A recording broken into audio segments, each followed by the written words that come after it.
So finally আজকে তোমাদেরকে আমার যে ঘরটা হচ্ছে, যেটা আমি বার্থডের দিন তোমাদেরকে বলেছিলাম যে হ্যাঁ আমার একটা ঘর হচ্ছে, স্টুডিও হচ্ছে, বেডরুম হচ্ছে, সেটা আজকে তোমাদেরকে দেখাবো। অনেকজন কমেন্ট করেছো ফেসবুকে, ইনস্টাগ্রামে, দাদা তোমার ঘরটা দেখাও কেমন হচ্ছে, আমরা দেখবো। তো অবশ্যই তোমাদেরকে দেখাবো। তার আগে আমি একটা কথা বলি তোমাদেরকে, যে আমি আমার লাইফে একটা রুলস আমি নিজে ক্রিয়েট করছি, যেটা আমি নিজে মেনটেন করার চেষ্টা করি।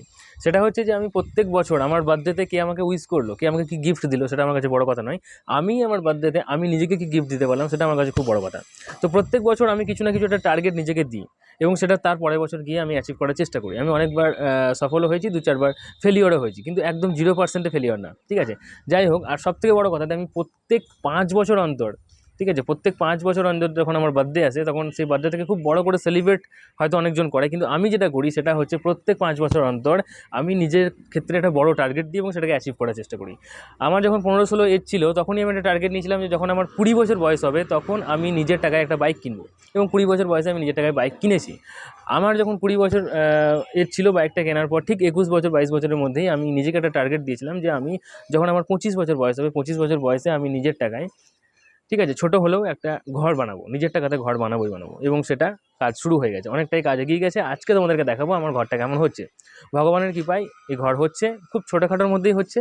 তবুও আজকে যা মানে তোমরা তো জানোই আজকের দিনে যা খরচা, হ্যাঁ, ইট বালি সিমেন্ট রডের যা খরচা, তাতে সত্যি করেই অনেক টাকা খরচা হয়ে যাচ্ছে, ঠিক আছে। তোমাদের হয়তো মনে হবে ঘরটা খুব ছোটোখাটো, কিন্তু তবুও এতটা করতে গিয়েও অনেক টাকা খরচা হয়ে যাচ্ছে। যারা ঘর বাড়ি করছে নিজের টাকায়, তারাই একমাত্র বুঝতে পারবে। তো আশা করি তোমরা বুঝতে পারবে। চলো আজকে দেখাই তোমাদেরকে আমার ঘরটা কেমন হচ্ছে।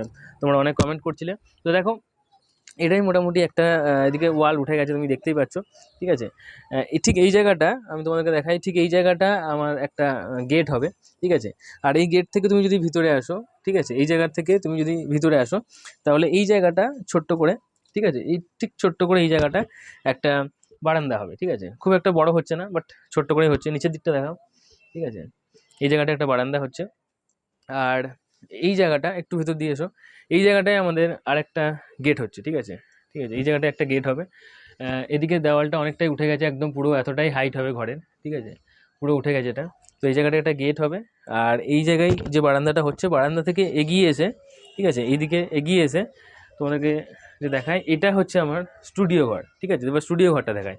স্টুডিও ঘরে ঠিক এই জায়গাটা করে একটা গেট হচ্ছে, ঠিক আছে। এবার গেট পেরিয়ে তুমি যখন স্টুডিওতে ঢুকছো, তখন এটা হচ্ছে আমার একটা ছোট্ট স্টুডিও, যেটা আমার অনেক দিনের ইচ্ছা ছিল। আজকে 5-6 বছর ধরে আমি একটা ছোট্ট ঘর এমন করব, যে ঘরটাতে আমি শুধুমাত্র আমার কাজকর্ম করব এবং আমার কাজের মতো করে আমি আমার ঘরটাকে সাজাবো, ঠিক আছে। তো এই জন্যই স্টুডিওটা করা হচ্ছে। এই ঘরটা খুব একটা বড় হচ্ছে না, ছোট্টর মধ্যে হচ্ছে, যেহেতু কাজের ঘর সেহেতু আমি ছোটোই করেছি, ঠিক আছে। এই জায়গাটা শুধু বসে কাজ করার মতো। আর হয়তো কেউ যদি আসলো, তাহলে আমি বন্ধু বান্ধবদেরকে নিয়ে এসে, বা তোমরাও যখন কেউ কখনো আসো, তখন এই ঘরেই হয়তো তোমাদেরকে বসানো হবে। আর এই জায়গাটাকে আমি একটু, ঘরটাকে একটু বড় করার জন্য, স্পেশালি আমি অনেক বড় বড় ইউটিউবারদেরকে দেখেছি যে ঘরের মধ্যে অনেক সাজিয়ে গুছিয়ে রাখে অনেক জিনিসপত্র।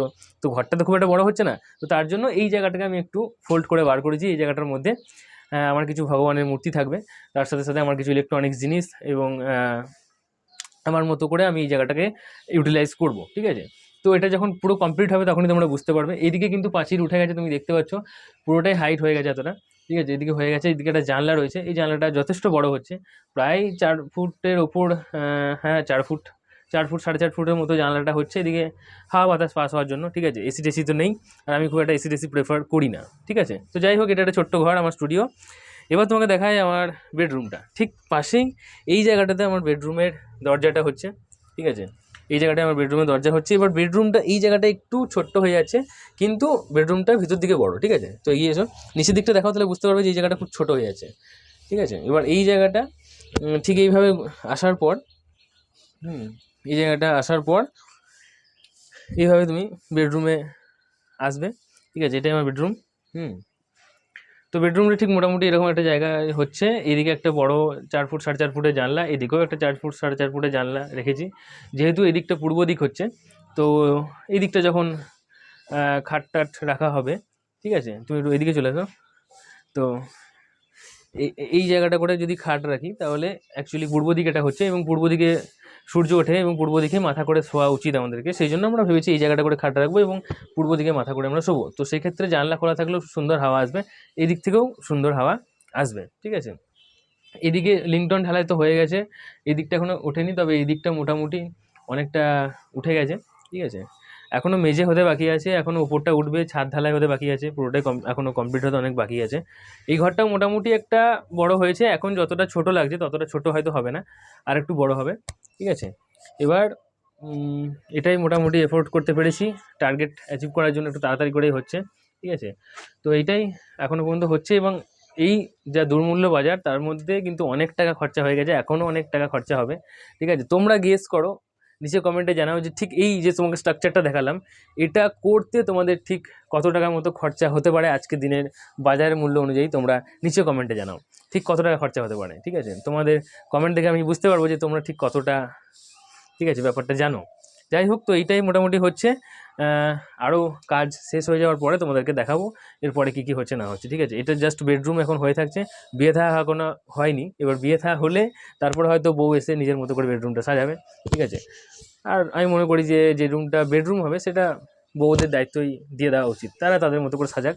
কারণ তাদেরও তাহলে বাইরে থেকে তারা যখন মা বাবাকে ছেড়ে একটা জায়গায় আসবে, তখন তারা নিজেকে এখানে একলা ফিল করবে না, মনে হবে যে হ্যাঁ আমার নিজের একটা ঘর, নিজের মতো করে সাজায়, নিজের মতো করে জিনিসপত্র রাখি, তাই না?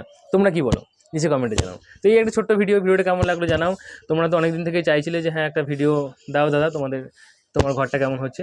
তো এটাই একটা ছিল। এবার ভিডিওর মোটামুটি ঘরটা কমপ্লিট হলে আর একটা ভিডিও বানাবো। ঠিক আছে, চলো আজকের মতো এটুকুই। Ta ta, take care, thank you, ভালো থেকো, ভালো রেখো।